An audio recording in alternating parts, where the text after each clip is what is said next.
Tole, maal taate isa si dhukkuba maal taate? Kan hin beekne maal gochuu dhufte sila? Gizee kam si godha? Akkam si godha gizee tokko tokko?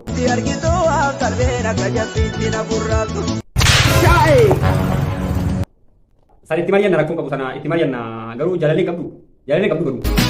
Hinaafanii bultii namaa keessa jiru.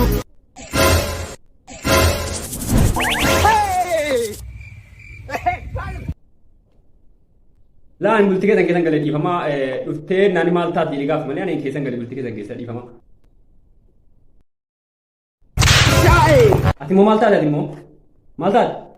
Anuma moodaa butoo si jaalala gooda bee. Lakki jaalala kennamne anamiti kan jaalala kennamne jaalala kennamne abshirati an jaalala kennamne karaa taddaan nu baas malee. Karaa miti dhaabatoo tanaddaan nu baase.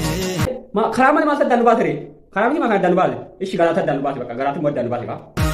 Garaas miti dhaabatoo tanaddaan nu taasise. Hayya maali wanni biraa maaltu jira ree? Shakkiin qabaanu deessitura kanuma namamsiise. Odeessituu waan tokko shakkiin godhe ani odeessituu waan xurii keessaatiin dabalan haasaa odeessituun fudhadhe.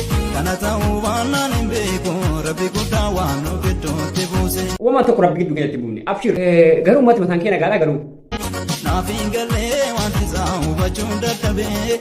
Akkamitti hubachuu dadhabee qoy. Ani yeroon qabu as koomaadoo gugubee jaalalli keenarraa daboobee. Kanaaf maal gochuun qaba riyaan?